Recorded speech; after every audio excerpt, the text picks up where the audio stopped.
My parents are Gujarati Muslim. I've been a Muslim girl in porn. You know, I had death threats. There were forums that had my address on it to say, oh, this is where she lives. If you find her, go and kill her.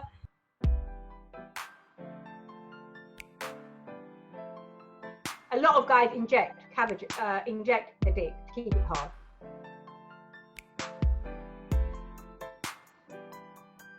I don't use the Quran in any scene. I've had people ask me, they go, oh, can you like rip the Quran? Can you piss on it? Can you do this? No.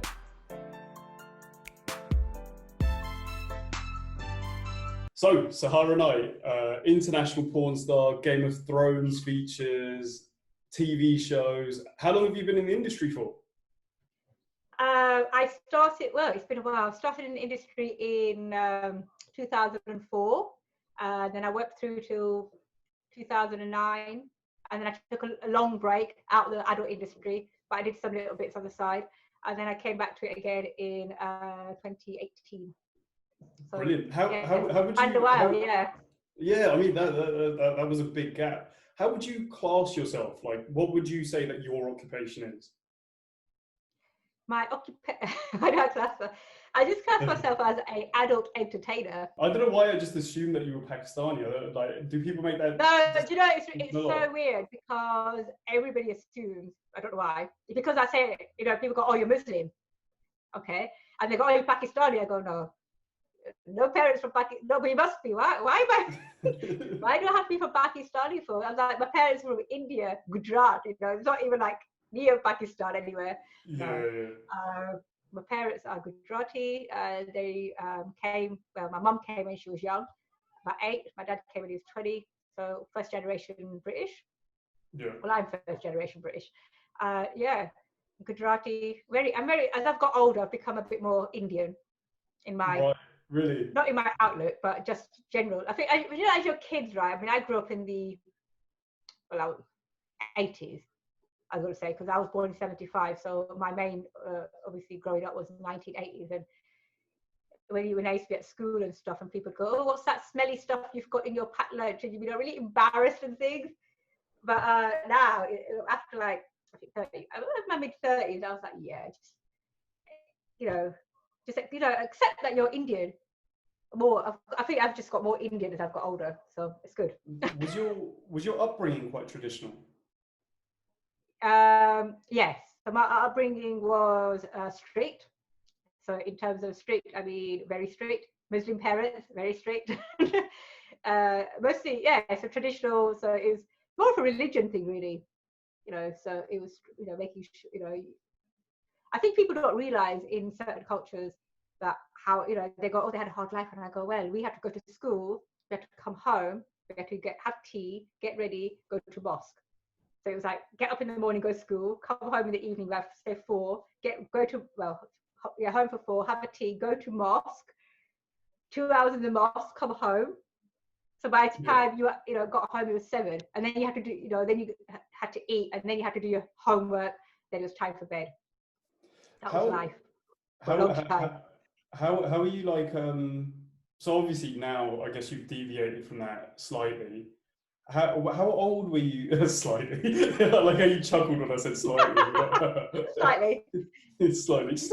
I took a little detour, and it became a big detour. I got into the porn industry when I was 28, which is at the time it was probably a lot older than that. A lot of girls get into, but that these days I see females and males getting into it a lot older, like in their 30s and their 40s.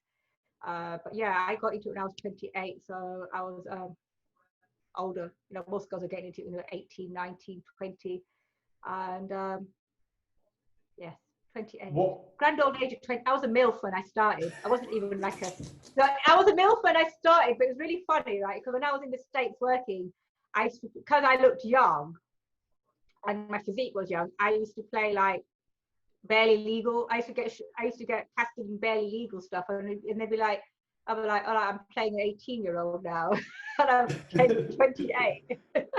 What was your first interaction with the porn industry? Was it as a consumer, or was it straight into sort of the deep end? Like, did you first No, start you know being what? like a I fan of don't the actually industry? watch a lot of porn.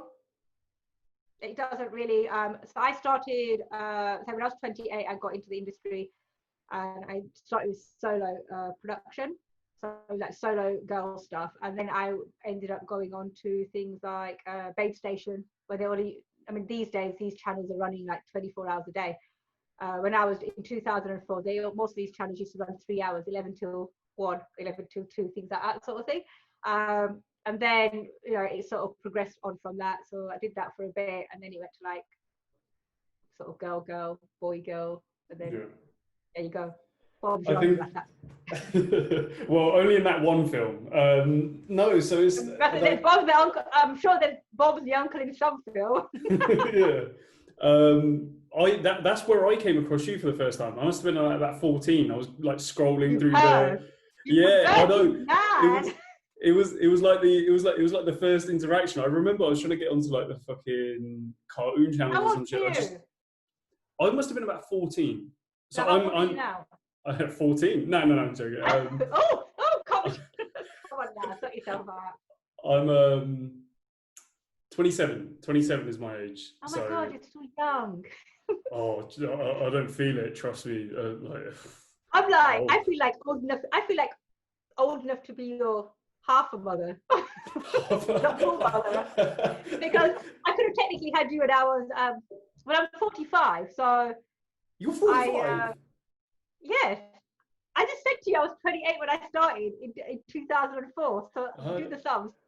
Bro, this is so fucked up. Our ages could be swapped. I could be 45 and you could be 27. It's crazy. Yeah, I'm 45. That's what I said to you. I was a MILF when I started, and I don't know what I am now. I'm like a cougar, I guess. So when you say you were 14, you always. I don't get embarrassed, right? But when people say to me, "Oh, I came across you when I was 14," I go, "Oh." It's always sort of like, "Oh," and then they'll say, "Oh, I've been your fan from the start," and I go, "How old are you now?" And they go, 27. I go, "Oh." No, but you know, my porn consumption habits I would describe as quite healthy. So it's like I came across the Babe Station channels and shit when I was about 14, 15. But it's like I've never been somebody who's like super into it. So like I tweeted you today to basically be like, oh, I'm gonna spend the afternoon chatting. Yeah. And like some of the people liking and retweeting, I was like looking through it, and they take pride in being like porn addicts. Yeah. Do you come across a lot of like addiction in what you work in? Do you know what? It's a really strange thing because I was watching a program yesterday. I don't know whether you watched it. It was on Channel 5 or Channel 4. It's called Porn Generation. Yeah. Yeah, we probably watched it, and it was talking about porn addiction. And I was trying to understand, I guess, because like for me, I'm not really with anything. I can take things or leave things, so I don't tend to get addicted to it that way. Like some people. Like TV series, they'll watch them and they're like addicted, and I just watch one and whatever. I don't really have to watch it. So, when people say porn addiction, when does it become an addiction? I think, does it become an addiction when you can't go through your day without it? Like I watched a program a while back, and there was this guy on there, or some young lad, saying that he had to masturbate 3 or 4 times a day. I don't know, is that an addiction to masturbation at that point? I mean, is once not enough for you in the day? He was saying that he literally had to stop the car and have a wank. And I was like, and I was watching it and I was thinking, well, that must be an addiction at that point, because there are some, can you not control? Like, why do you have to stop your car in a lay-by? Because you need a wank so urgent. What's so urgent about having a wank that you've got to stop your car in a lay-by to do it? Can you not just wait till you get home? I think I was like looking into this before diving into this conversation. So I looked up a few of the definitions of essentially anything that's addictive is when it starts taking precedence over your in life. your life. Yeah. I mean, that's when you see people. I mean, I guess it depends what people call addiction. Like in this lockdown, you've heard of people and they say, they've started drinking more. Where they were drinking hardly anything, they can go through, I don't know, a bottle of wine a day. Is that are you an alcoholic at that point? Because if you said to them, oh, you're an alcoholic because you're drinking a bottle of wine, and they go, oh no, I'm not an alcoholic. But is that an addiction? Because you're sort of having to drink a bottle of wine in the day just to get through your day. It's like if you're having a bottle of wine a day, is that like it's just you watching porn constantly? I mean, if you're watching porn constantly and then it was affecting your relationships, your work, your life balance, you know, if you thought you're at work and you in your head, or you think, oh, I've got to get home and watch X, Y, Z and have a wank, then obviously there's something quite wrong there. So I think you can have a healthy. I don't see there's anything wrong with watching porn. I don't watch it. I don't even watch my own. I don't even watch my own stuff. People said, no. Like my editor, like my cameraman who edits my stuff, he said, do you ever watch it? And I go, no. How do you edit your stuff? And I just pull it through and I just edit it. And I just, because he said you should obviously edit it and watch it to see. I go, I don't want to look at myself or anything. Somebody else can edit the thing, yeah. So do you not watch any? Not just your own stuff, but like... I don't really watch porn. And I know it might sound really weird to people. I don't even watch, like when people said to me, oh, did you watch your scene in Game of Thrones? I'm like, what for? I got paid to go work. Interesting. I got paid to go work. And I went there, I did the work, I got paid. Later, I've never watched any Game of Thrones. I think I watched one episode of Game of Thrones, which was, I think, one of the last ones, where the dragon came down and blew the wall. That's the only one I watched, right? I didn't watch any others. Yeah. No. See, I'm perfectly supportive of your career decisions and everything, but it's this bit that's making me judge you the most. I'm like, how do you judging me the most? Game of Thrones. It's amazing. Game of Thrones is the one. Do you know, I watch TV, but I'm not an avid watcher of anything on there. I like watching documentaries and I like watching sort of murder mystery things, or, you know, don't ask me why, but dark things. But I don't really tend to watch any series, so I might catch one episode of it, but then if I don't get the other four, I don't really care. I don't run home from, I don't, like if I'm out somewhere, I don't think, oh shit, I've got to put it on, I don't know, Sky Plus or something to record it because I want to watch it later on. Maybe I'm a TV addict. Maybe my porn habits are healthy, but my TV habits aren't. I'm like addicted to Game of Thrones. For me personally, I think do things that you enjoy. There's nothing wrong with that, right? Mm-hmm. As long as your rest of your life is also, you've got a balance. You know, you've got, you know, if you're working constantly, does that make you, I mean, I guess people will call you a work addict at that point. Yeah. If you're just working all the time, if you're not working at all, then you're just a bum, man. You know, so are you just like a lazy addict? I mean, if you work all the time, they call you a work addict. If you don't work, are you like a lazy addict? Or a loser, there's no word for a lazy addict. They just call you bums, don't they? You're a bum, man. You don't go to work. If you work constantly, you're a work addict. If you do, I think anything in excess is an addict, and I think you have to find a balance in your life of, you know, if you've got a family, you've got to find family time. You know, I'm single, I don't really have to find all that, so I can just spend my time in what I want. But, you know, if the correct way to spend your life. What's that? The correct way to spend your life. So you know, the only thing with this sort of work is your work life and you know, I work from home a lot. Like if I do camming or if I'm doing other stuff, I'm working from home. So sometimes your work life, there's no start to your work life and there's no end to your work life. Mm-hmm. It's just like, oh, I'm sat at home, but somebody messages, I've still got to reply. So you're sort of on, I feel like sometimes I'm on the clock till I go to bed, unless I specifically go, right. I did it last year. I was like, oh, after 11 o'clock, well, 10 o'clock, don't reply to work mails or nothing. But you end up doing it anyway. So I think I keep saying New Year, but I will start doing it again, because otherwise it's just, you're sat at home at night, you just eat and you're chilling and you're still like replying to emails and doing it's all work. And then before you go to bed, it's work. As soon as I get up in the morning, work. I get up at 10:07, get my breakfast, a protein shake before I go to the gym. What do? I check Twitter. I check my emails. So the work starts for me at 7 and then finishes at like whatever I go before I go to bed. 7 till 12, 7 till 1. It's just Yeah. Do you enjoy what you do? Yeah. I enjoy what I do. I've been able to travel with it. I traveled in my mainstream job as well, but been able to travel. I met so many people I probably wouldn't have met had I not been in that business or this business. I'm a bit like socially. What do you call it? I don't like going out. You're an introvert. Yeah, I don't like. Do you know? I like meeting people. I like talking. I actually don't like going out too much. I don't even like clubbing. I think I'm getting old now. I didn't even like clubbing when I was your age, when I was 27. I didn't even like clubbing then. I like going out and meeting people, like having dinner and things like that. Clubbing just doesn't do anything for me. I think, you go to a club, because I don't drink. I mean, very rarely. I have a drink occasionally, but I very rarely drink. So, you go to a club, then you end up being around people by 10 o'clock at night, they're all half sloshed. And you're still like, I'm going to go home now, because you're on like 2 sheets to the wind. You can't have a conversation with anyone at that point, because it's all a bit nothing or here or not. But yeah, I think the job is it's good. It gets, it's like any job, right? You get days. Sometimes you get up in the morning, you're like, got to go and shoot, right? And you think, I don't really want to go and shoot today, because you might be tired, or other things, like personal problems, issues.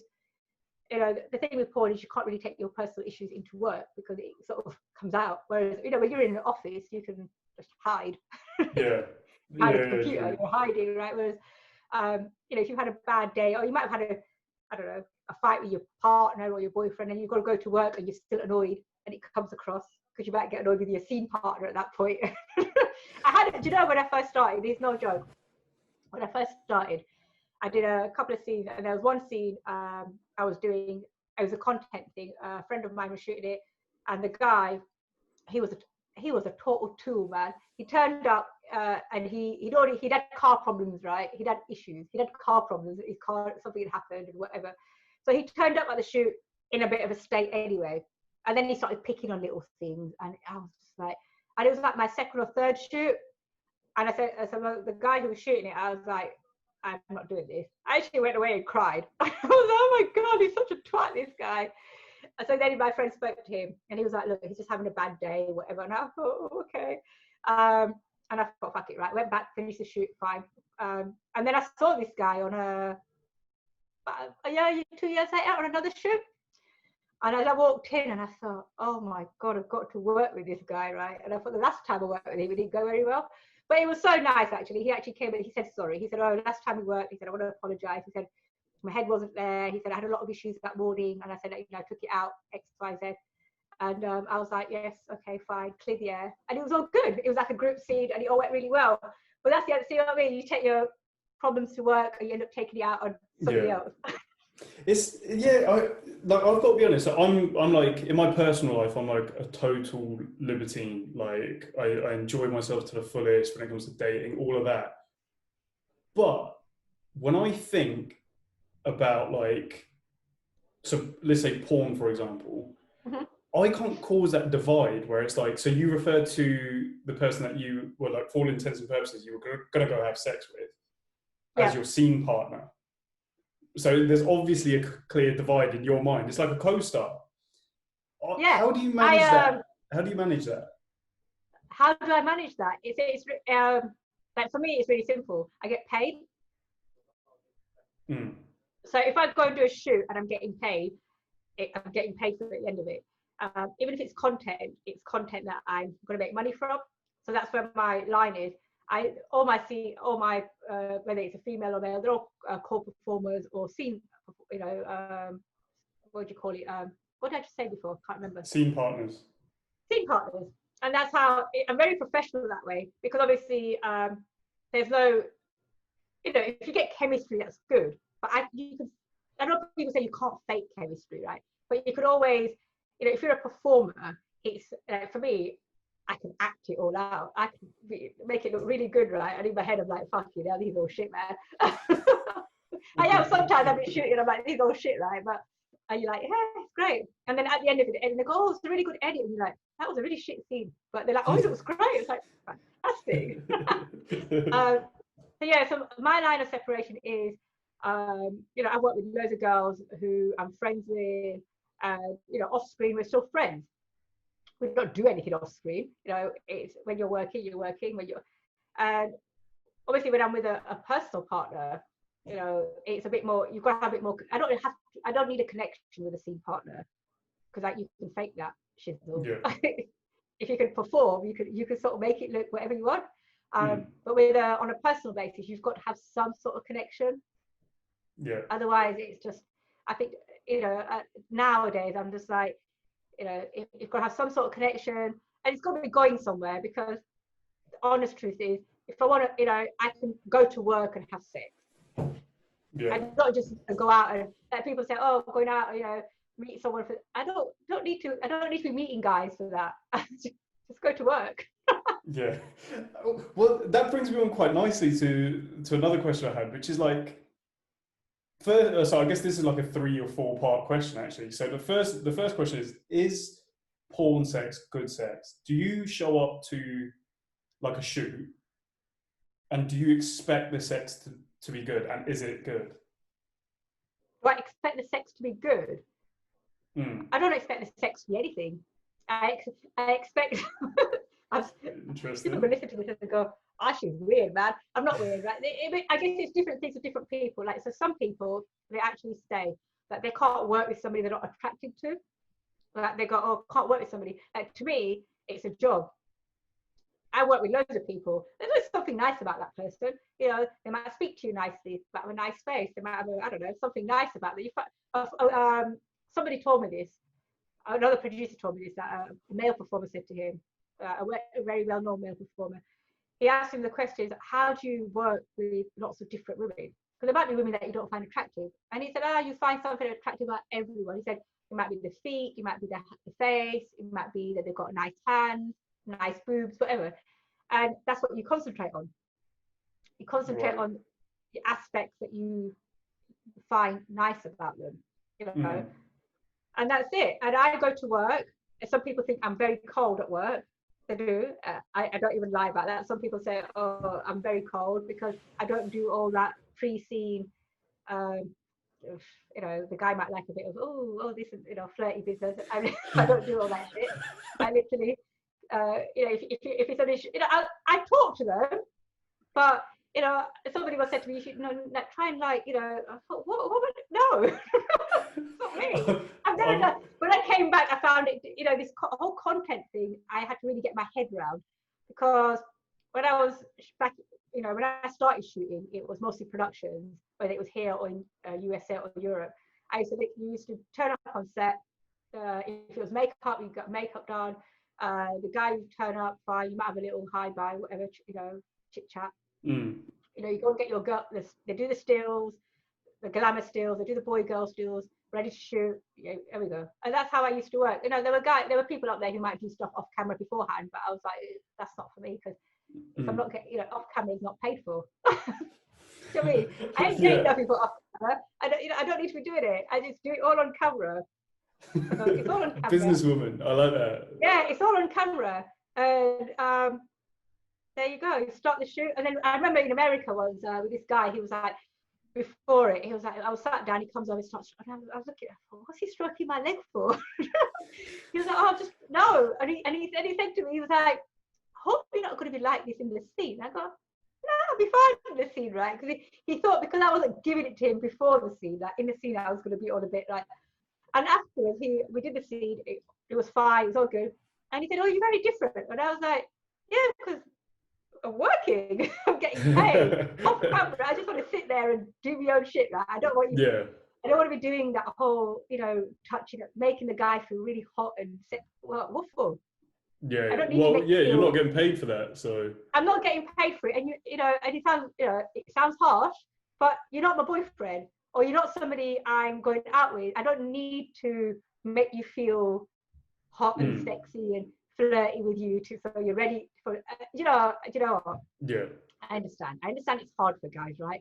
Because a guy's got to get a hard on regardless. You know, he might not find the girl attractive, but he's, you know, if he's booked for a shoot, he's got to find some way of keeping himself hard. So, you know, he might want a little bit of attention. Are fluffers still a thing? What's that? Are fluffers still a thing? Fluffers. Do you know, right? I've never seen one fluffer in my entire life I've been shooting. I have never seen a fluffer. People talk about fluffers, right? And I'm like, I'm yet still to see a fluffer on set. I have never ever seen a fluffer. Never. There's no girls in the background sucking the guys off while you're off having your makeup done or having your girl, glamour stills done, and they're keeping him hard. No, these guys have to keep them. Tell you what their fluffers are. It's the phones. They just watch porn on the phone and keep them like themselves. Or these days, I'm not even. They all inject. Take that back. Not all of them. A lot of guys inject the dick to keep it hard. A lot of European guys do it. With what? Yeah. I think it's called something like Cavajet or something. It's quite, I'm not really sure what the name is, but they inject the dick to keep hard, basically. And it keeps you going for scenes. You might not be able to do a full-on cum shot, but it keeps you, it stops your dick from going flaccid. So you ain't got the issue there. You literally you're just like a machine at that point. You're just banging away. I'm sure you have no feeling in it. I think I worked with one guy in Europe who, it was for a virtual scene, and I think he had injected his dick because it was hard from the time he came on set, and it never once went down. It was hard till the time, even when we had cuts and we stopped. And it must be hard because it's a virtual reality scene. So the guy can't really do much. He's just like, it's got two lenses, and it's a girl doing most of the work. So it's obviously like virtual. But he's just got to be still like a robot. And I'm sure he had injected. And I think in Europe, a lot of people do inject. And it just allows them to keep their dick hard. Oh, let me shut my phone off. That's right, no worries. It's that guy. He's phoning you. He's being like, why are you breaking my business out like that? No, that's my accountant. That's when you know your porn life is going well, when you've got an accountant calling you. He's like, we're rich. Right? Because people think we don't have accountants, but you've got to be, all these platforms, we all pay tax and everything. So let me just message him quickly to say I'm on the phone, because he'll be like, ignorant woman. We all pay taxes and everything. And an accountant comes in. My accountant's great. I've even put everyday people onto my accountant. I have my personal trainers and everybody. I was like, yeah, go to my accountant. He's great. Interesting. And so they all go to him now. I just can't get over injecting your dick. Oh my god! Like, let me just. I'm such a slow typist. Okay. So they inject their dick, and a lot of guys in Europe. I'm not sure in America. I'm not sure. I don't see many guys doing it in the UK, but in Europe, definitely, they inject their cocks. Keep hard. The next we needed like a warning or something. I've got like pain already. I was talking to Jason, who is the sexual health and wellbeing officer at UCAP, the organisation that I'm a chairperson of, and he was saying to me that he's got this information. He knows a lot more about this stuff. And sometimes you have to inject again to get rid of it. He sent me a WhatsApp message about lots of things, and I'm like, well, what's this? And I said, I've heard about the injection. He said, sometimes they have to go to hospital. If they inject, I can imagine. If they inject a bit too much, it might not go down for days. Not days, but it might not go down for a day or two. Obviously, at that point, it becomes painful. So then you have to go to hospital and have it. I don't know what they do to it at that point.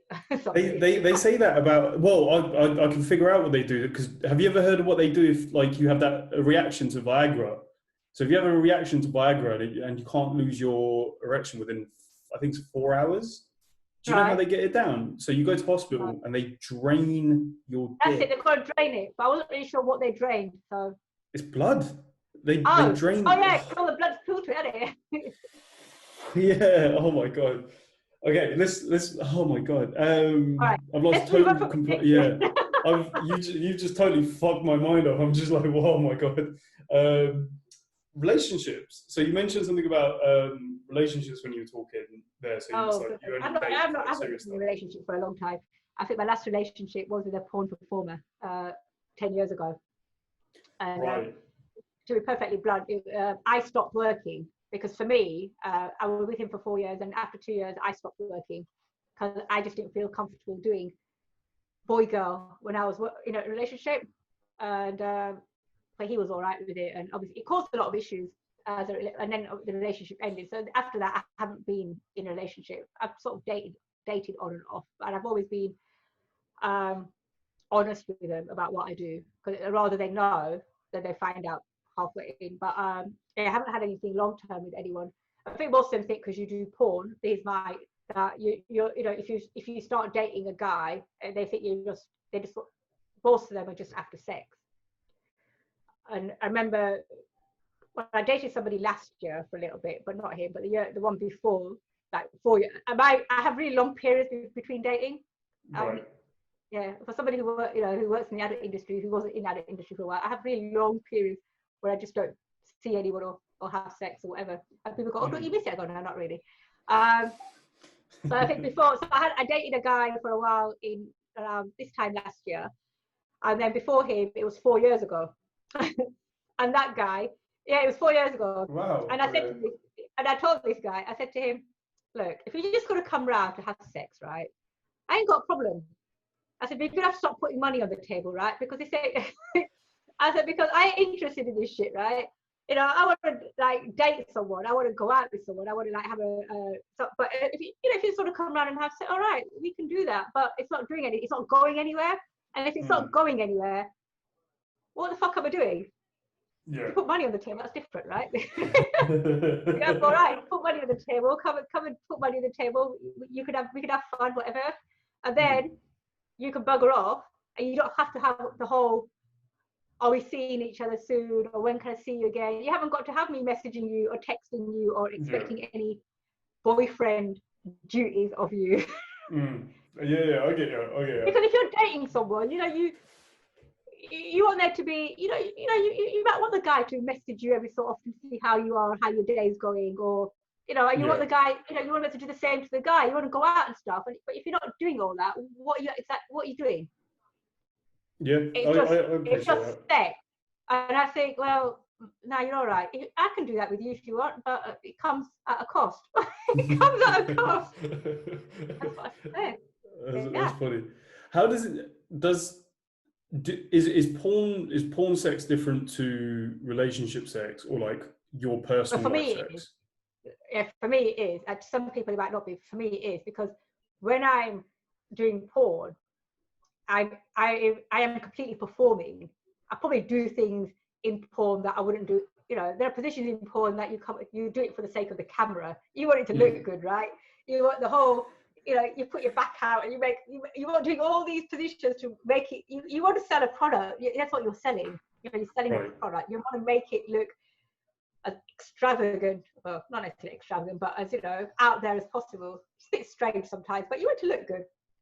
Half of that things I wouldn't do at home. I'd be like, Jesus Christ, my hips are going, my back's going. There are some things you can have a little crossover, but I mean, so yesterday I was watching this thing. I was watching that generation porn, and they were talking about how porn is very aggressive, and it's always like the man being the aggressor, and it's always a cum shot on the face, right?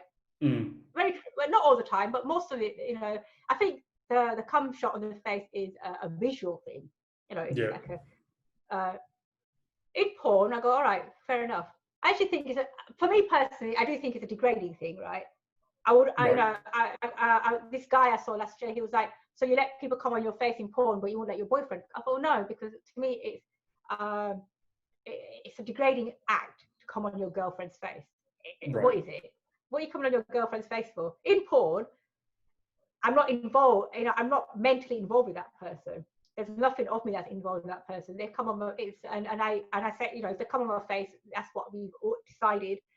We decide beforehand where the cum shot's going to be, facial, whatever, right? Whatever looks good. That's what it's about. Yeah. That's what porn's about. If you're hanging from a chandelier, who hangs from a chandelier to have fucking sex? Right? In a porn, guys, that pile driver position. You know how hard it is, the pile driver position on your neck? It hurts your neck. When you're like upside down, and then it really hurts your neck, and then you're like, can I have a cushion? And after a few seconds, you're like, it's hurting now. Let's have a little stop, and then you go back to it. So it's so much stop and starting porn as well. You know, pile driving. Yeah. That's a neckhead position, man. It's also a terrible position. It's just I've tried it a couple of times and it is fucking shit. Like it's a hard position for a girl. I mean, you know, I'm not sure but it's a visual position. You're upside down, your bum's in the air, your legs out, and the guy's just like plunging his cock in you. I guess you could see it going in. That's the thing. It's like a plunge position, going in and out there. I don't know who. Like you tried it.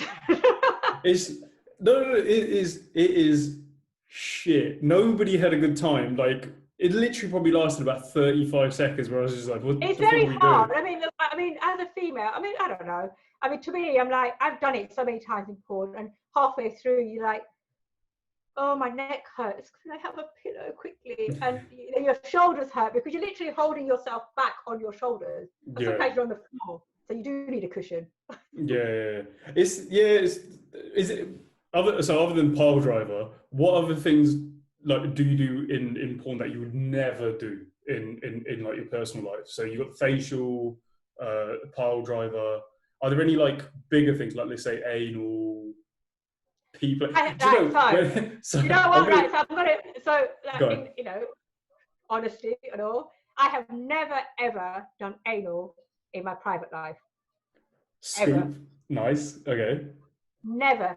I did so like I don't do anal now because I just can't be asked with it. You know, it's too much hassle. You got to prep. You know, I want to eat, right? I want to eat. You got to prep the night. You know, you eat and then you got to prep and you got to clean and then you can't eat and it's just man. Forget it. So I don't do. I haven't really done anal for in porn work since I think I did 1 or 2 scenes when I was at TVX, but when I came back, but I haven't done it. People keep going, oh, you haven't done any anal. No, but you used to do so much anal and DP. I did, but I've done it all. There's lots out there. You can see it. It's all there. Go watch it. Links down in the description below. It's all in the Google. Just Google, Pornhub, whatever. It's all there. If you want to see DP stuff, it's on my site as well. Some of the old stuff. You can see it, and people go, oh, but you know, your stuff is not as hot. Look, 2004, 2020. There's like a nearly 20, you know, a long time difference of even me as a person. You know, I'm a lot older. You know, I might not want to do certain things anymore. I just can't be asked. You know, like I do water sports for in porn. Right. If a partner said to me, "I want to piss on you," I'd be like, "Nah, mate. What the fuck you do that for?" It doesn't do anything for me. Yeah. But visually, for people, they like seeing it. Like people kept saying to me, "Oh, you haven't got too much water sport where you've got black guys pissing on you." And I go, "Oh no, I haven't." Right. So a month ago, I shot a scene where there was 2 guys, just like blowjob and pissing, right? And I thought, yeah, okay, I'm done. But if my partner said, "Oh, I want to piss on you," I'd be like, no, because it ain't doing nothing for me. I thought the whole point of being in a relationship is that you do things together for enjoyment. Yeah. Yeah. I mean, and if he says, "I want to stick it up your ass," I'd be like, "All right, let me stick it up your ass first, and let's see how it goes." or the ass thing, actually, you know, for anal, I mean, you'd be like, well, you'd have to, like, a friend, one of the girls I knew, her and her partner, they used to have to set, she used to give it to special occasions once a month, right? Once a month, because literally she'd be like, "Oh, you've got to prep for it, and you know, you've got to do clean out and all that." I don't, you know, otherwise you might, you know, shit happens, right? Shit does happen. Shit does happen. If you're gonna fuck the shit out, you've got to expect shit to happen. Or like, you know, if you've gone out on a date and you come back and you're like, "Yeah, let me just like go up her ass," and then you go, "Oh shit, shit's come out." Well, shake. What do you think? It's up there. That's life. It's like she's eaten all day. You've been, you know, now you've been to eat, and you know it might be on its way out, and you just fucked it out of her, literally, and it's come out on your dick. There you go. I mean, I have done things, even though when you've cleaned out, sometimes there have been accidents. I mean, most guys are fine with it. You just go wash, you clean up, you know, you start again. But some guys, like one guy was like, "Oh my god, I've got shit." Shut the fuck up, man! You're shooting porn, right? Would you? You've got a little bit of poo at the end of your dick, right? Oh, go wash it off and start again. Let's go. That's talking to you. So we were just speaking about that Channel 4 show, Generation Porn or whatever. Speaking to you and having this conversation is so obvious, the differences between, like, even in your mind. So you've got your porn life, you've got your personal life. And like, obviously that show's all based around the effect porn's having on us. What effect do you think porn's had on people's sex lives? On sex, right? What I think, right? So people might not agree with this, but I think like porn. I know some people say porn needs to be a bit more educational, right? Yeah, okay. You can have some porn out there that's educational, right? Okay. I don't know who's going to watch educational porn. It doesn't really matter, right? I think, first of all, parents. I mean, you know yourself, Asian parents don't even talk to their kids about sex. They don't talk to your girl about periods. It's like they don't think that you know everything, right? But you don't.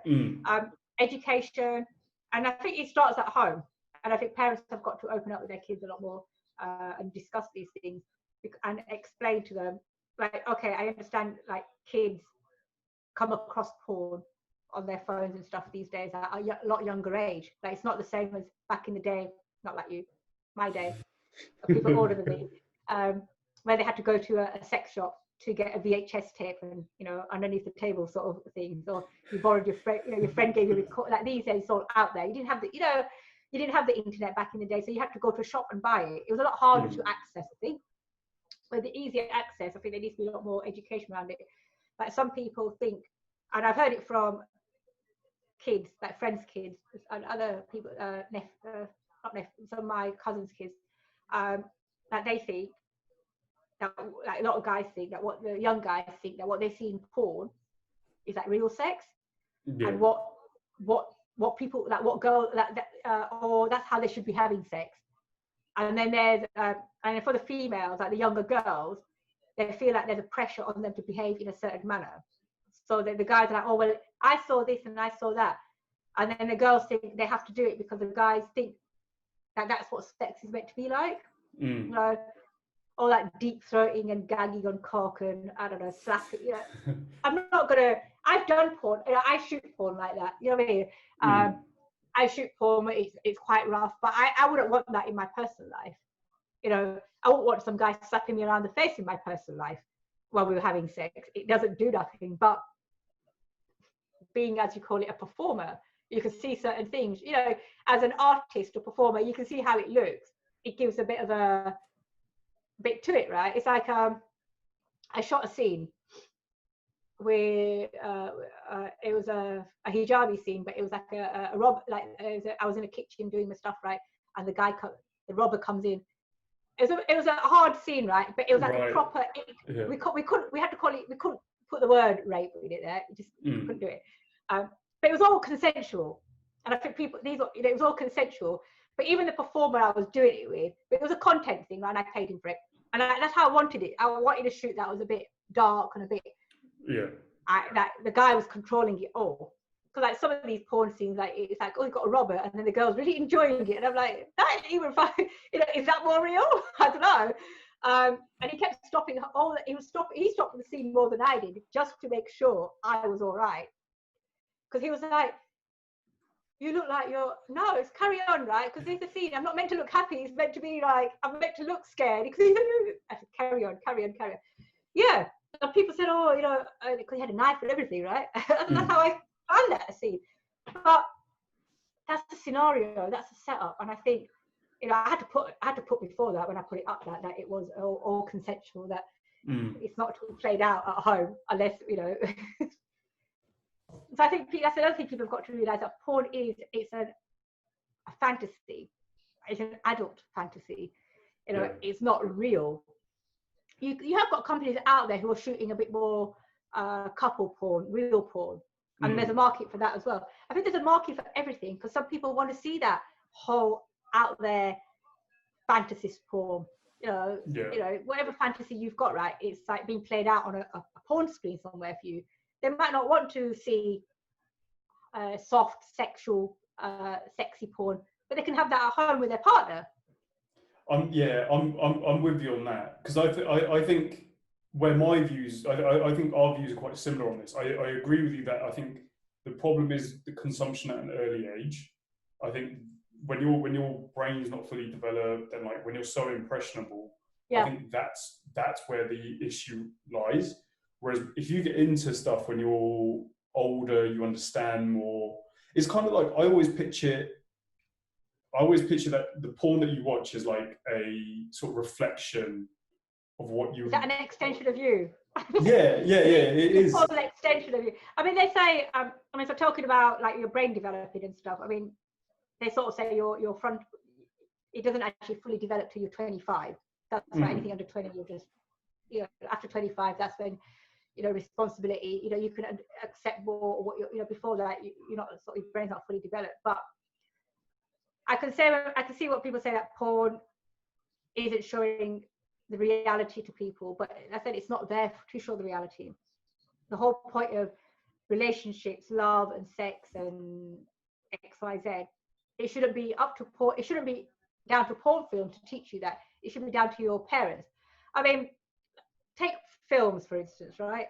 If you see a really horrible horror film, I don't like horror films, but if you saw and you see violence in these films, it's so much violence,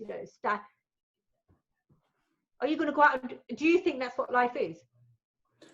I agree. Do you think, so in a film you see, it's a film, a woman's getting raped by a guy.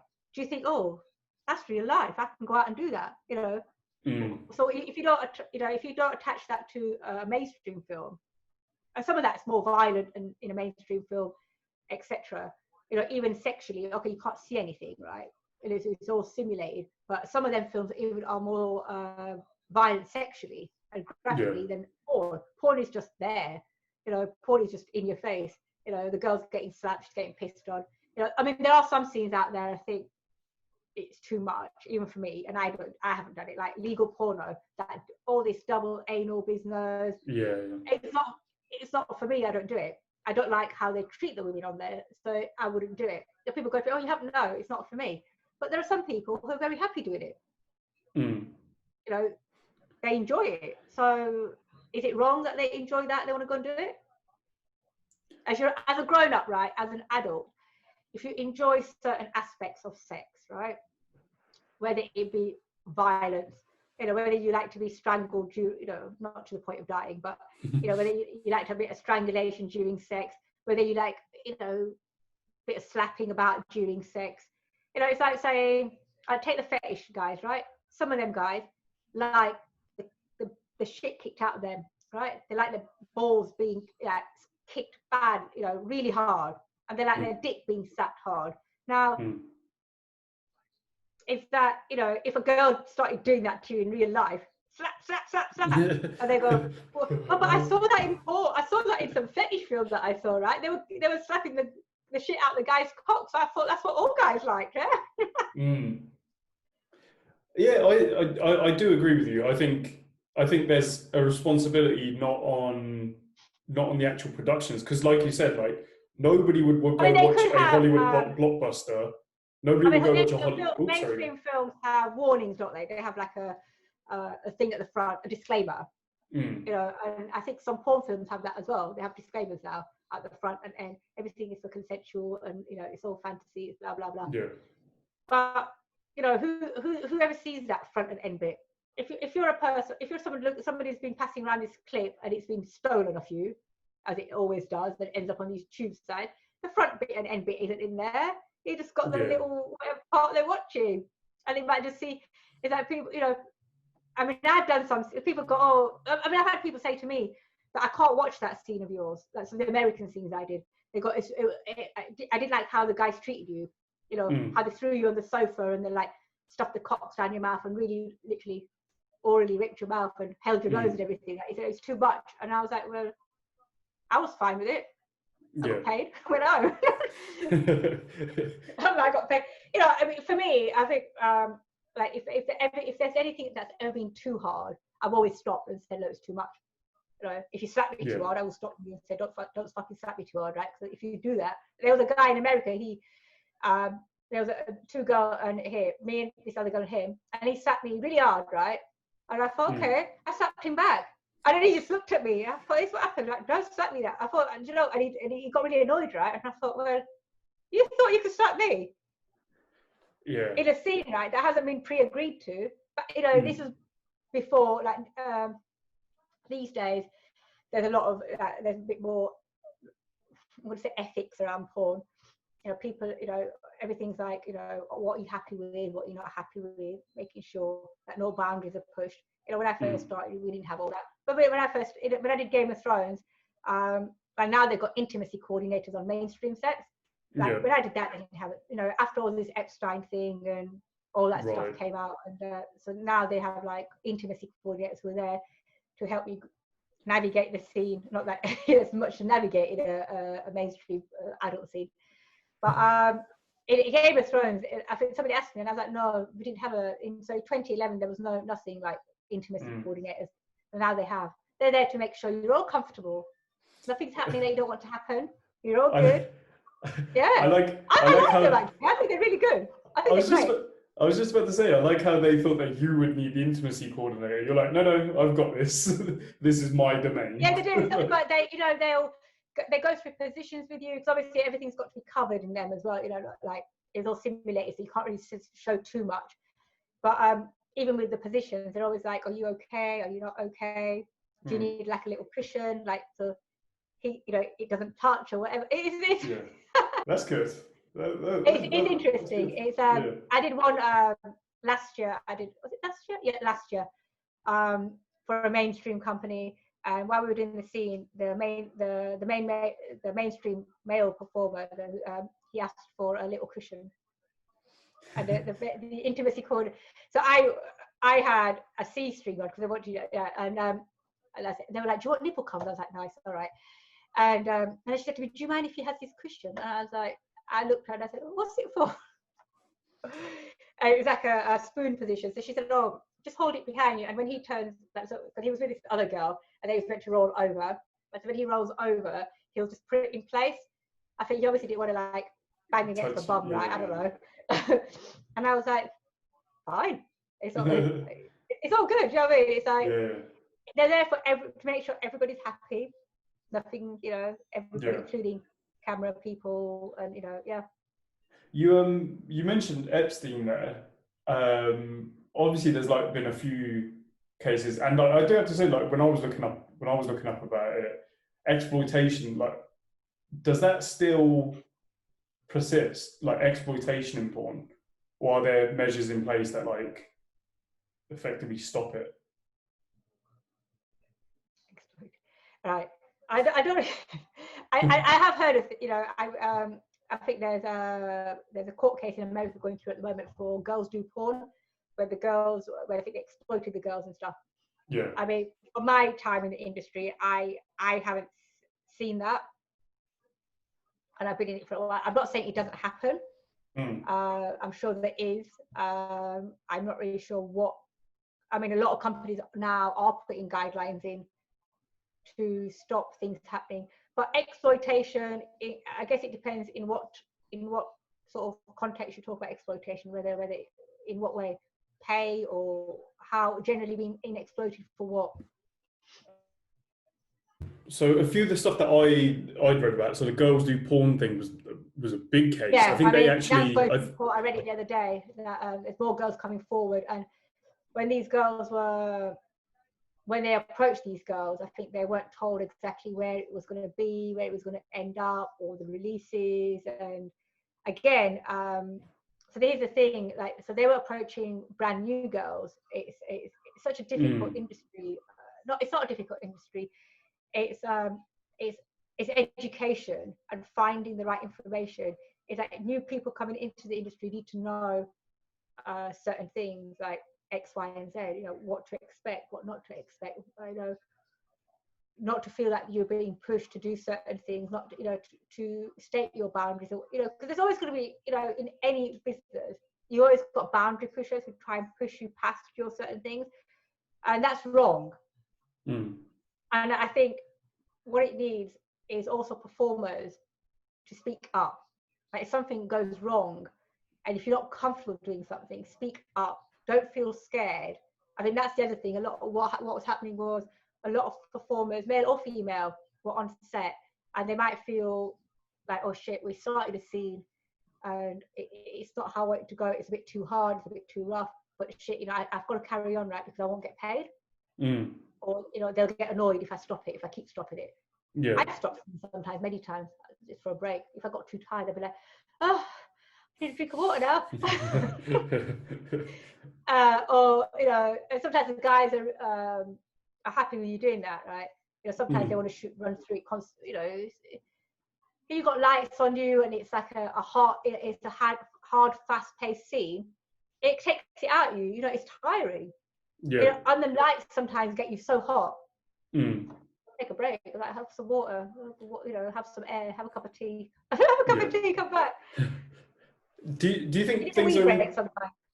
Yeah, that was one of the questions. So I posted something on Instagram to be like, ask a question to Sarah. That was one of the questions. What do you? Yeah, you're fucking, and you're like, fuck, I need a piss, man. Sorry, I've got to go for a piss now. You got to stop. That's hilarious. Are things improving in the porn world for performers? I think, in what way? I mean, I think what's happened now, I mean, things are improving. And I think what's good now is a lot of performers now actually not taking responsibility, are they're creators. So they're taking control of their own product. I mean, like unfortunately, like in porn, there's no such thing as royalties. You know, there's not even a buyout thing. Like on mainstream, like the shoot I did 2 weeks ago, you know, they give you a rate, right? So they had a rate, and then they've got a buyout rate, and then they've got like a holiday pay rate, and then they've got like some other little rates, right? And they add it all together, and then you get your final rate. I mean, that's for featured extras or cast members. I mean, for general extras, I'm not really sure. In porn, you go onto a shoot, you get a set rate. That's it. You know, whether that sells a lot, you know, for the company, whether that makes lots of money or doesn't make, you just got a set rate. You don't get anything from it after that. Whereas that with your own content now, you're in control of it. It might not make you money straight away, but over time, it's going to bring you residual income. You know, after you've made your money back on it, it's going to carry on generating income for the next however long it's out there. Because you always, new people are always going to find you. Like for me, I've got fans who, from when I started, and they stayed, and then I stopped, and they were still there, sort of, somewhere. And then I came back, and they were like, "Oh, you've come back. I mean, you're a fan." And then you get new fans. So after I took the break and I did Game of Thrones, then I built up fans from that.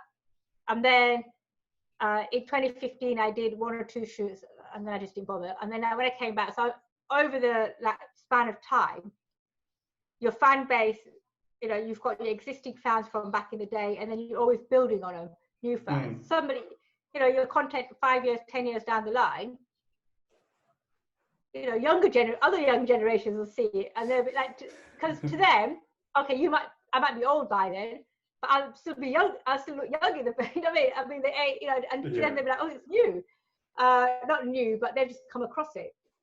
So you're always going to make something somewhere, residual income off your own content, and that's the way the industry and the market is going now. A lot more, you know, there's a lot more content creators, but with that also comes its own issues. Like, you know, a lot of content creators, you know, with the pandemic and stuff, a lot of males and females all jumped on the OnlyFans bandwagon without understanding. You know, some of them have got jobs and stuff, and you know, OnlyFans don't. And I would say to people, don't think because it's behind a paywall that people can't find you. You know, content gets stolen all the time, and it's out there. You know, that's one thing unfortunately about the social media's life and internet is you can't hide nothing anymore. You know, people will find you. They will find your content wherever in the little dark corners of the web, they'll find it and they'll put it out there. And again, I think some people think because they've got a full-time job and they do OnlyFans, you know, all that tax business, and what else, and other things like releases. You know, you can't shoot content with somebody and not have all the adequate release paperwork for it. And health testing. You know, I hear so much at the moment through various other little things like, oh, you know, that person didn't have a health test, that person didn't have a health test. You know, in the industry, you've got to have health certification to work. And I think with the platform creators who've come about, I don't know, you know, some of them aren't working with tests, and you think, come on now, you know, it's because they don't know, and they just, you know, they might call them, some of them call themselves porn stars, but as somebody said to me, so a producer said to me, how can they call themselves porn stars? I said, you know what, I let people could call themselves what they want, right? It makes no difference to me. But to a lot of people, a porn, you know, just to call yourself a porn star, you've got to have worked on, you know, established companies, large established companies, gone and worked on set, not, you know, not just on your own stuff on OnlyFans or, you know, your own stuff, basically. Like, you haven't worked. How can you call yourself a porn star if you haven't really worked? Some people have other ideas of porn stars. Like another person I know said, you can't call yourself a porn star unless you've been endorsed by ceremony and got an award. I was like, oh, okay, whatever. I don't say even call people call you a porn star. I don't even call myself that. I'm a performer at the end of the day. That's all I am. I'm an adult industry performer. Whether you want to call me a star or not, I don't see myself as that. I'm just, you know. Yeah. That's interesting. Circling back, so you mentioned employers and stuff there. So just circling back to where we started with this conversation, how do people treat you? So obviously you're like, you're not going to say it, but I'm going to say it. So you're an actual like bona fide porn star. Like you're, yeah, I know. I've disregarded everything you've just said. Call me a fool. No, but it's like you're like it. People recognize you. So when I first like announced that, oh, we're going to have you on. No, people don't recognize me. I really, you know, honest to God, right? No. Yeah. No, people recognize a name, right? People recognize a name. Like when I'm out and about, right, I dress, I don't, you know, I guess because I don't look like the typical porn star. I'm not blonde, I'm not big boob. I haven't got anything done. So I haven't really got the whole porn star look. So I can, when I'm out and about, right, unless somebody really like magnify looks at you, I sort of blend in, you know, I'm good with that. I'm blended, right? Yeah. I don't stand out of my like, oh my God, look, that's a porn star. I'm like, no. I've only ever had it a few times where I've been like on the underground and somebody comes up to you and goes, oh, you're Sahara. And I go, oh no, I just carry on walking. So it's always felt a bit strange. But yeah, I don't get recognized, but people know what I do. I don't lie about it. When I go to the gym, people know, my personal trainers know, and they're all fine. Everybody I know is fine with it. They've always said, oh, it's just a job. You know what I mean? I think, yeah, they always just see it as a job, and they know, they know me as me. Like people in my personal life know me as me, and they don't really know me as the work person. People in my work person know me as my work person, and some of them might know me on a personal basis, but there's a difference. You know, yeah. Okay, yeah. I don't really get recognised, and I think most people are fine with it. They, you know, some of them are genuinely interested. You know, when my personal trainer, when I moved to the one I've got now, I believe it was 2 or 3 years, when I first started training with him, I knew him from the other gym, and I mean, you don't have to talk about your work, but when you're training with a trainer 4 times a week, and he'll, you know, you're chatting, and what's your day been like? What are you doing today? You just get to talk about it. So we have lots of conversations now. You know, I was saying to him, he's interested. He's always and I was chatting about a trans performer that I knew was having the genital reassignment surgery, and I said, oh, and he was like, oh, he said, I thought they just literally chopped it. That's what he said. He said, oh, he said, I thought they literally just chopped it off and left a hole. I was like, no. I said, they have to like, I told him, I said, Google it. And he said, and I said, no, they've got to like, they literally cut it and they like invert it in and they make it into a vagina, and then they've got to use dilators on it and like keep it dilated and stuff. And he was like, oh. He was like, I literally thought, I thought they just had it chopped off and left a hole there. And I was like, no. Chopped it off and left a hole so you could pee from. That's so funny. But yeah, he always he'll always say to me, so what are you doing? And I go, I'm going to Milton Keynes today, or on a weekend to work at base station. And he'll go, oh, okay. So he knows, and he'll say, what are you doing? What are you doing tomorrow? Sometimes and I go, I'm shooting content tomorrow, and that's it. We just leave it at that. It doesn't really ask me. It doesn't say, oh, go in depth about it. And my other personal trainer, we've got various conversations about various things as well, and including work and stuff. And they're both your age, see. they're both your. I think they both turned 28 actually. Yeah. I've known them since I was like 23. They were 23, not I was 23. They were 23. So yeah, and my other friends, they all know, and I think they're just like it's just part of who I am, really. I do think in like sort of my generation, if we call it that, I think it is more normalized. So like when I'm on like every single dating app going, it's like when you scroll through. Dear Lord, I'm not on any dating. Them dating apps are fucking awful. Sahara, I can't go to a shoe to get pussy. I need to go onto the dating apps to get some pussy. Okay, like I'm in the 21st century. Why can't you like? Look at me, I'm sounding old now. I'm like your mum. Why can't you meet people the right way? Let your friend introduce you, or have your mum introduce you. Do you know, right? Oh, I mean, man, the last guy. Yeah. No, I mean, I came off all after I saw. I met the last guy I went out with for a while. I met him on Facebook through like friends, and I was on some dating sites. But I found the dating sites such a ball ache. I came off. Yeah. I just, and then I started using them as a work tool. I was using them as a work tool for a while, right? So I'd like write a little bio, nothing much, because you can't have things like that because they close you down, right? And you just like basically attach it to your Instagram, put your Twitter on it, right? And then people go, oh, and people report it for being fake, right? And it's like they go, but you're Sahara, how can you be on a dating site? And I'm like, I'm just a person. I can be on a dating site. What you could have anybody, but I was like, maybe I don't want anybody. that's funny. I couldn't have technically. I think they think you could have anybody, right? Because they go, oh, but every guy wants to fuck you. I said, well, that's the thing, innit? Just fuck.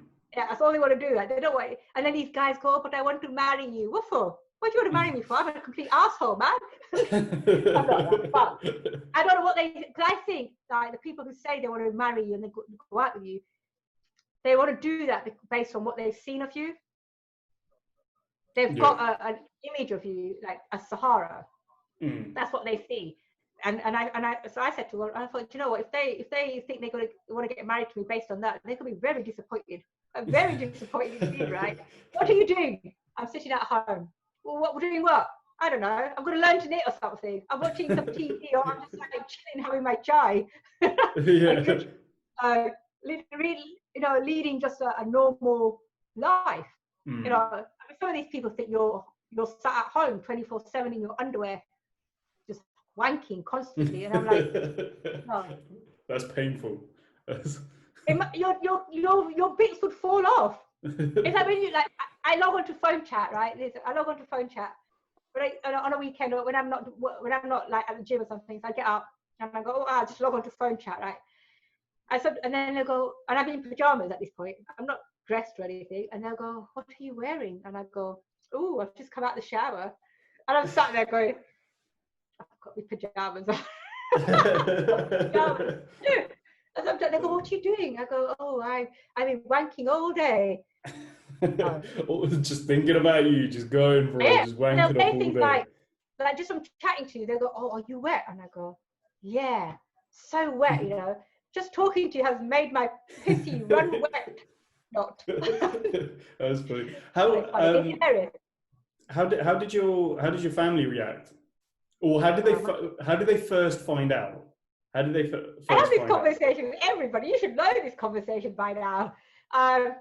So my cousin, my mum's nephew, let's put it that way, my mum's nephew is older than me. He saw me on Babe Station. And I think to myself, this was like in 2004, yeah.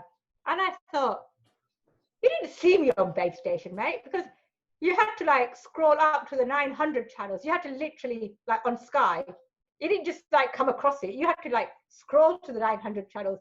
And they used to have a big screen and little screen, so you have to go, oh my God, I think that's, yeah, something like that, right? So then he told his wife, this is how it goes, right? It goes in a little circle. He told his wife rang, I was working full time at the time in a job. So she rang me and she said, oh, you've got to call me. And I was like, you know, in your head, you go, oh, something's not quite right. Yeah. So I rang her and she's like, oh my God, blah, blah, blah. And then my brother rang me a few times and it left, my assistant was leaving me messages saying, oh, your brother's phone, can you phone him back? And I was like, not really. I didn't know. So he finally got a hold of me. We played phone tag for ages, like a week, I think. So I was just like, you know, I didn't want to deal with it. Not that I just didn't want to deal with, I knew what the outcome was. I didn't want to deal with it. That was the bottom line. And so when he finally got a hold of me, he was like, excellent, blah, blah, blah, blah, blah. If you don't tell the parents, I will. Because they need to find out, right? Because he was right? They've got to find out from somebody, like they've got to know from you or from me, rather than a third party. You know, like some auntie comes to your mum going, oh, I saw your bloody daughter on telly, and then your mum will be like, but this way your mum knows, right? Yeah. So rather your parents know than find her, you know, from an auntie G or somebody, some nosy cunt, right? And I was like, yeah, whatever, right? I literally, it was, so he told my parents.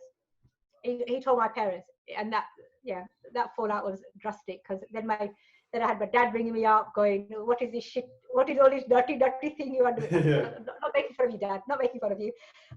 Literally said that, what is this dirty thing you are, oh, you know, it goes against everything we believe in, you know, you shouldn't be doing this. And I was, we stopped, yeah. And then I was on one of the channels once, and my mum, I think my mum didn't believe it, so she rang in. I was like, what the anyway, I was like, please cut it off. I was like, my mum's on the phone. I'm like, what? I'm like, cut it off. She rang me up. I think she wanted to make sure that it was me, right? It wasn't, I don't know, somebody looked like me. I'm sorry. My mum's English is really good, right? She said, what is this? She actually did, I keep putting the Indian accent on for no reason, right? I feel like talking in that accent. She did. She was like, what the fuck are you doing? She didn't swear at me. She said, fuck, you know, man, John. That's what they swear at, you know, my dad. Man, John, what is this? What is this crap that you're doing? What are you doing on? That's what she says. And oh yeah, my God, your mum rang you on Babe Station. Yeah, I think she needed to make sure that it was me, that it wasn't some like lookalike person. And that was that. That's incredible. What was the fallout like? That was the fallout. That was the fallout completely. No talking. They cut me off. Right. Oh shit. They cut me off completely. They completely cut me off. I knew, like, so I know what my parents are like, and I say this because my parents cut me off when I was at uni for 4 years. So when I was at uni, I was going out with a Sikh guy, and his mum didn't like me because I was Muslim. Yeah, standard. It's a debacle of a life story I have right now. So I met him when I was in the first year of uni, and he was in his last year of uni. His mum, when I was leaving uni in the third year, we were moving in together, she rang my mum, basically. No, before that. So when he left uni, she rang my mum and said, do you know what your daughter's doing? My mum didn't fucking know. My mum thought that uni being a good girl, right? Just going to study and so I picked a uni that was like furthest away from home. Yeah. Because I knew otherwise they want me home all the time. So I picked something that was like 5 hours drive, so I couldn't go home and they couldn't come and see me all the time. And they found that out. So they stopped talking to me for 4 years at that point. So they found out I was seeing a guy because his mum told them, and then they stopped talking to me. So I left uni, I moved in with him, and they still didn't talk to me. And it's only after I split up with him that they started talking to me. Right. And then I went through a little bit of so that was, and then after that, a couple of years later, I went through a bit of a religious phase, and they were happy. They were like, oh yes, daughter, hijabi, praying namaz, hijabi. Oh yes, our daughter's very good now. Yeah, more or less. And then I got out of that phase. I thought I was just a load of rubbish as well, right? I went through that phase because I was living in North London, and I wanted to meet more Muslim friends. I needed to. I thought, I should make more Muslim friends. I didn't know any. I didn't have any. And I was in town one day, and I was going past. You know, they have them tables outside. I had a t-shirt on, a pair of jeans on. So I asked the guy there, where do I meet some girls, right? Asian Muslim girls. And then he just looked at me and he went, you need to change your clothes first. I was like, oh, good. He said, you need to wear long sleeves, like cover yourself. I was like, I am covered. I've just got a short sleeve t-shirt on. Anyway. So then I went to, there was a Finsbury, was it Finsbury? No, it wasn't Finsbury. It was. Maybe it might be, I'm not sure. Forgotten now. It's like long ago. That's the one with Abu Hamza with the hook and everything. Yeah, but I don't think it was that one. It was something called ISB Sisters. Anyway, I went there. I met these girls. The girls were really nice. But the first thing they said to me was, "Oh, you don't wear a scarf." I go, "No, I don't wear a scarf." I thought, no, I grew up having to wear a scarf, and my mum wouldn't let me out of the house without wearing a scarf, and we argued over it so much that it caused issues. My mum thought I was a hard child, right? Because I wouldn't wear a scarf. I'd leave the house and she could put the scarf on. I go, no, put the scarf on. You're not going out. So you put it on. You go around the corner, up the street, take it off. My dad caught me a few times in town, and he'd go, "You didn't have a scarf on." I go, "Oh no, I did." And my mum would go, "Oh, maybe you saw somebody else." Yeah, my dad saw me a few times. I took it off, and it was a bit like, "But I saw you," and I go, "It wasn't me." The scarf contention of caused a lot of problems in our household. Wearing that scarf on your hair and making and everything was covered. You couldn't wear jeans. My parents didn't like me wearing jeans. No jeans in the house. No short tops. And if you bend over, you can see your body. No, everything like that. No. So yeah, and then I met these Muslim girls. We started hanging out and everything. And I started wearing the scarf. I remember my mum and I became very religious for about 2 years. 2 years, 2 years of my life. It was all right, But and I was going home, and my parents were like, "Oh my God, yes, very good." We're all happy. I found it. Do you know what? Right, I found it all very hypocritical. There was a lot of stuff I didn't really. Right, so the girls were wearing a scarf, and they were wearing the whole shebang, and they were, underneath the guise of it, right? They were smoking, and they had boyfriends, and I'm just like, I don't smoke, I don't have a boyfriend, and you're all wearing, what is it? It's like a lot of people wear this, I think, and also, I mean, hijab, religiously, if you're being religiously. The whole point of the hijab is modesty. You're meant to be, hijab is just you covering your body. It's not even you wearing a scarf on your head. It's you covering your body, making sure none of your attributes are on show. Right. So I'm not having a go at anyone. It's not my place to do. But if you're then wearing a really tight pair of jeans where your ass is sticking out, and you're wearing a really tight top where your boobs are sticking out, and then you've got a scarf on, you're still drawing attention to your attributes, right? Gotcha. That's what so, and that's what and I thought to myself, the whole hijab thing, especially the scarf wearing thing, it's like a very outward view, and it's to show people really that you're Muslim. That's all it is. Because do you have to show people that you're Muslim? Do you have to show? I mean, I know it's not a sign of your religion. In Sikh, in Sikh, the guys have to wear. They don't have to wear, but the turban, the gara, and all that. I've got a friend. He used to wear the. Does he still wear it? No, he used to wear the turban, but he wears it on and off, right? So I think the whole hijab thing is like an outward thing to show, oh, I'm Muslim. Right. I think to myself, like any religion, it's between you and God. Right. It's an internal thing. It shouldn't be an outward thing of how, that's my belief, right? So I stopped wearing it. And then I went to see them. And they were like, "Oh, you took the scarf off." And I go, "Yeah, I don't see the point of wearing it." I'm not a very religious person. So, I got rid of it, and I stopped wearing it. I just, to myself, I wasn't doing anything, and I just thought it means nothing to me wearing a scarf. Doesn't make me any more religious, doesn't make me any less religious. I could still pray namaz, I can still pray, and without, it's such an outwardly show of religion anyway. So that's my. If I was to ask, it's a cultural thing as well. Like my mum never goes out, right? My mum never ever goes out of the house without a scarf on. Always. And even like at home, like when somebody came over, a different man, but your uncle or it's somebody who's not part of your family, right? Oh, she goes, go put the scarf on. I don't understand. She put her own scarf on and go put scarf on. And I think, do you know what?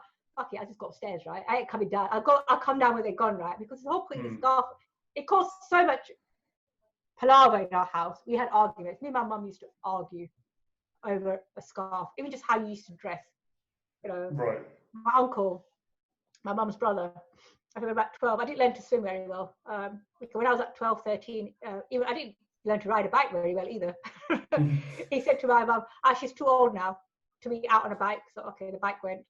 And then he was like, you should be sending her swimming now because, you know, there are boys there. So the swimming went as well. I learned. I sort of went back to swimming lessons as an adult, but then I was too scared of deep water by that point. So I won't go in the pool. I won't go in the water as long as I got armbands and a float and everything. I can put my feet on the floor. I'm all right. If I can't, I went snorkeling when I was on holiday with my friend. And I said to the guy, I said, I've got 2 life jackets. And he said, what are 2 life jackets for? I said, they're going to give me more buoyancy, aren't they? He said, no, one will do. I was like, I want 2 life jackets. And he said, you get flippers as well. I was like, and a wetsuit. I was like, great, just give me 2. He said, he won't stop me from drowning. I was like, 2 will keep me up a bit more. And there I was like, my feet won't go on the floor.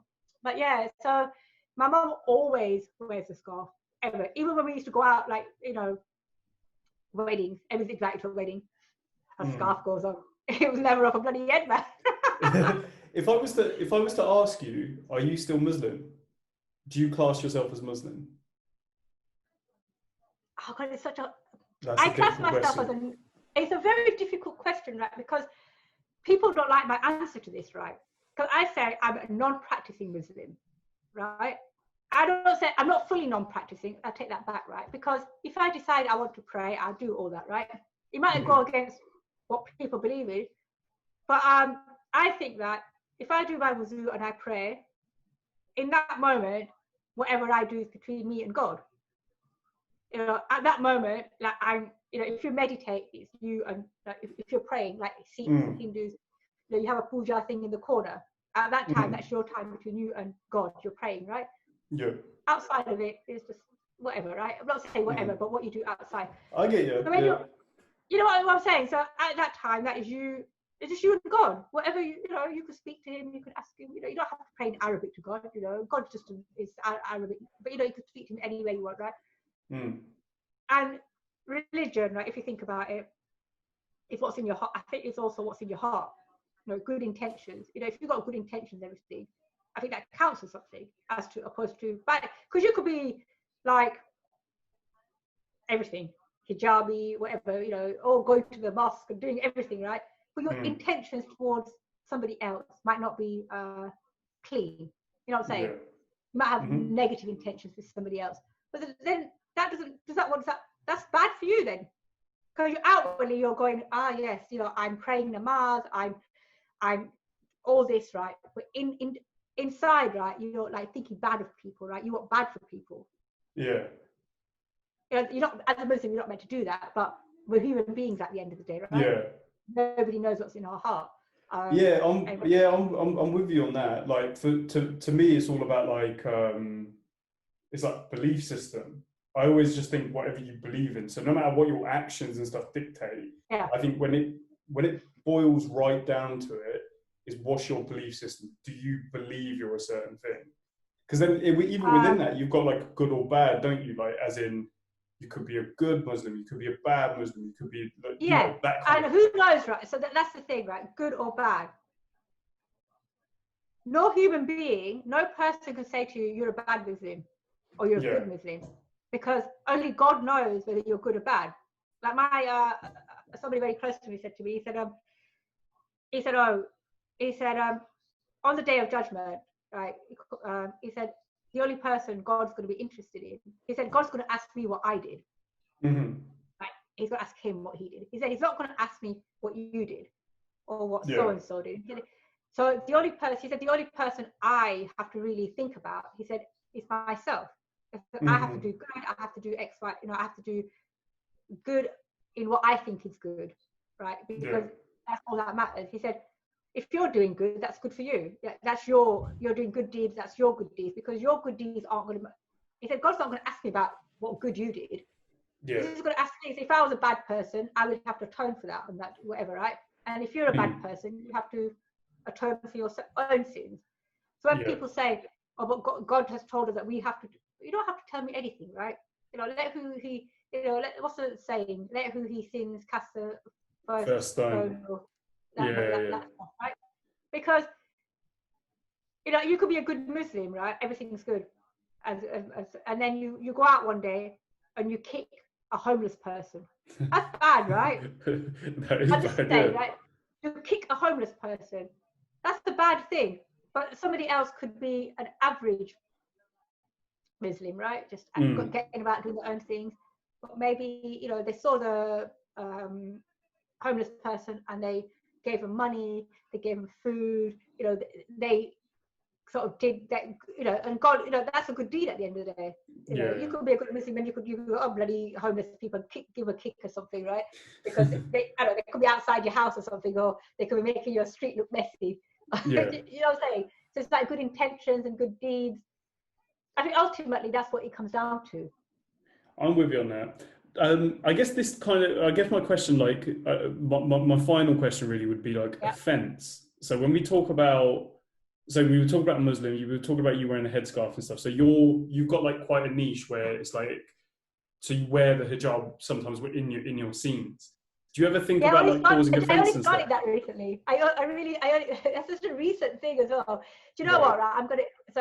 Again, in all transparency, I never used to wear it for porn because I didn't think right. I thought, it's not right. It's not right. Right? But like when I came back to shooting, and I sat down and I gave it a lot of thought. I did give it a lot of thought, and I thought, do you know what? It's just a head covering. Ultimately, I say hijab, right? It's just a head covering, because most of the scenes that I'm doing within that are cultural. They're like Indian.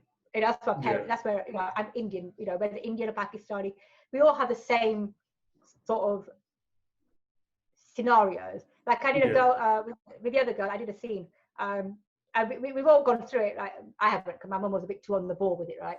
My mum was like, because she wasn't born here, but she came when she was 8. So she went through the school system here.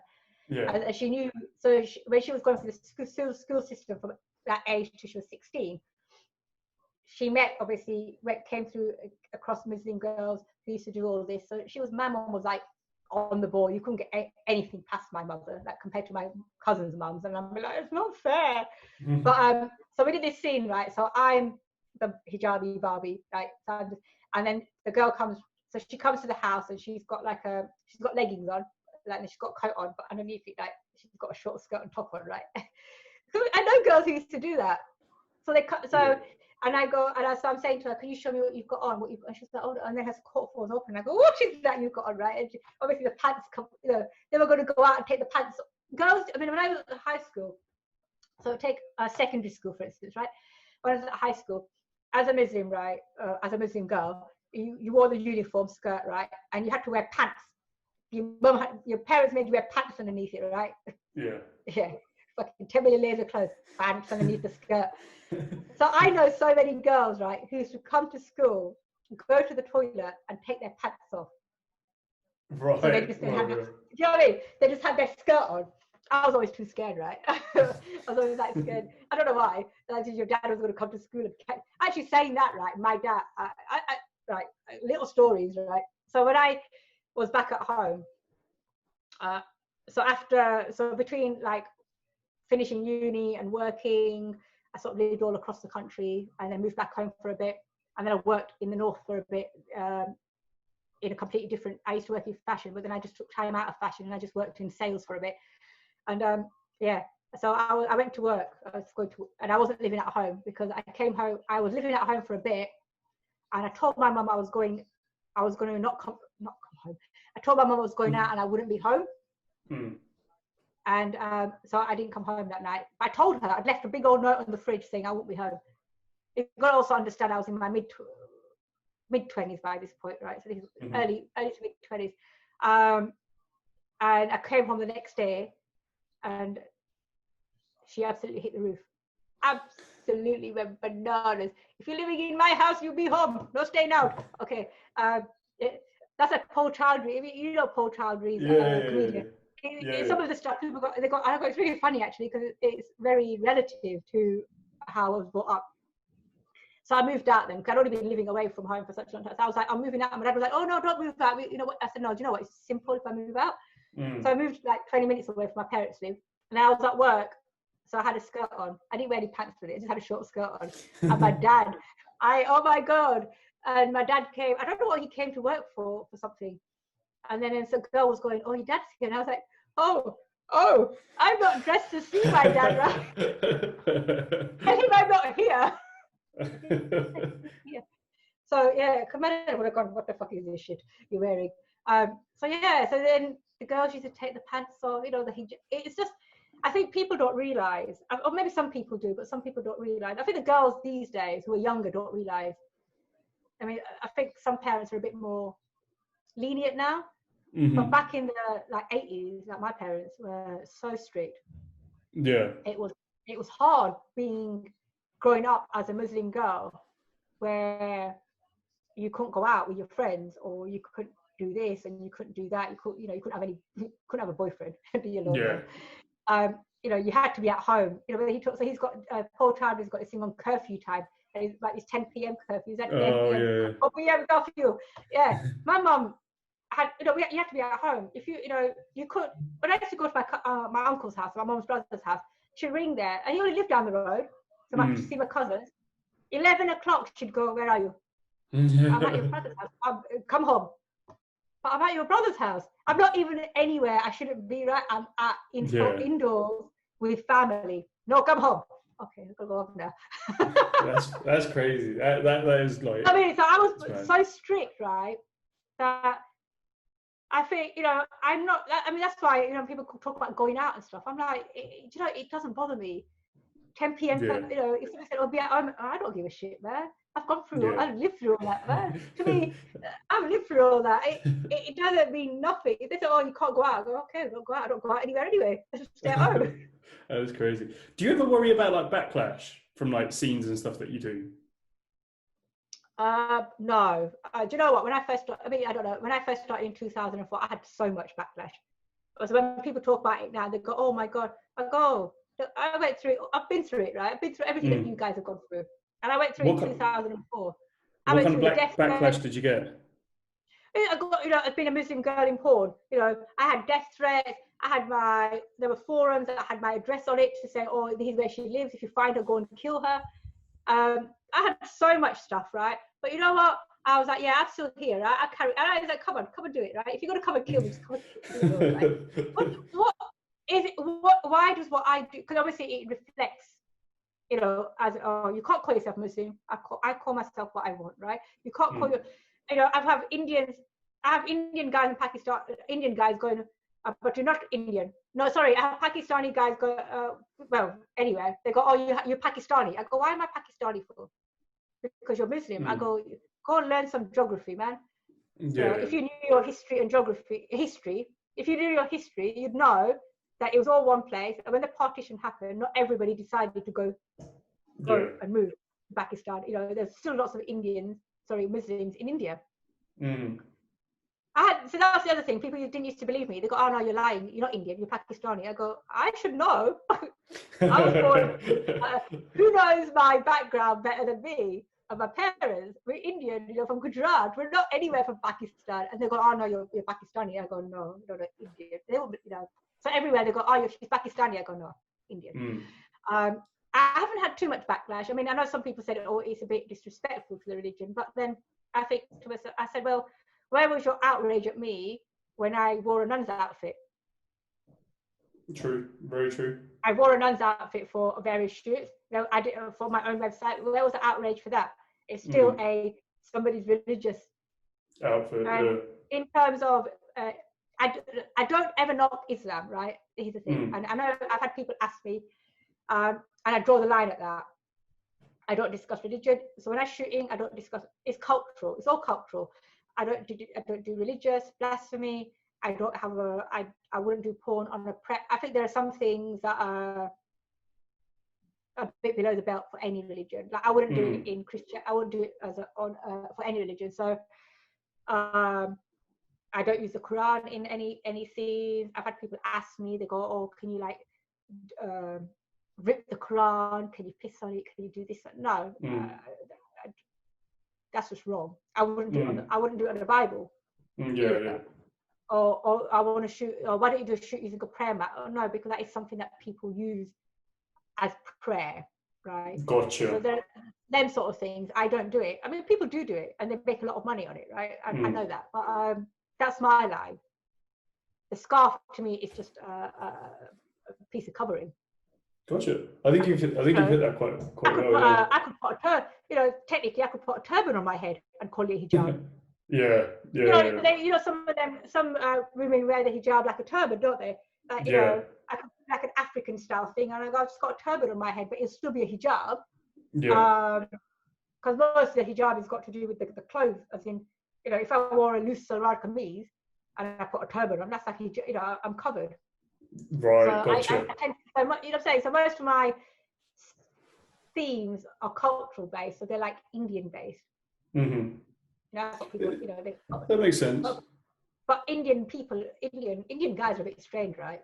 They're very much into this incestuous shizzle, man. I always like, they go, oh, why don't you do Barbie like mom and son? I go, oh no. Oh, they go, what step mom and son? I go, no. I said, I feel a bit. When I'm shooting scenes, sometimes I don't really like. When I shot with the Bengali girl, it was just like another girl. It was only when I typed up a title for it when I was uploading it, and I thought I'll call it my niece or something, right? Yeah. When I was out running with my niece and whatever. It was just then. But when I'm shooting, I don't shoot with a go, oh, stepson, stepdaughter. Right. To me, it's a strange thing. Yeah. They have a massive thing. No, the Indian I don't know. It's just from India and Pakistan, the whole sub-Indian subcontinent, right? The whole incest thing. They're like really into it. Constantly get asked for it, and I'm just like, I can't do it. They go, oh, just pretend he's your stepson. I was like, no. So it's like I had this conversation with a friend the other day as well. Like when you go through the like most popular on like Pornhub and stuff, even in like if you scroll through most popular like UK, it's all that. Like it's all incest stuff, and I'm like, what the fuck is going on with people's minds? Like, oh, no, I understand it's taboo and stuff, right? But come on now. There's lines. There's a line, and so to get around that whole incest thing, because they don't let you put it up there because it's illegal. Incest is illegal, so that's how they go step mom and step brother or step. Everything's a step, right? Yeah. That's the only way you can do it. It's all got to be step, right? And I'm just like, it's too much. Too much, It's far too much. We do it, right? We may be like debauched porn people, right? But a lot of us do have our own.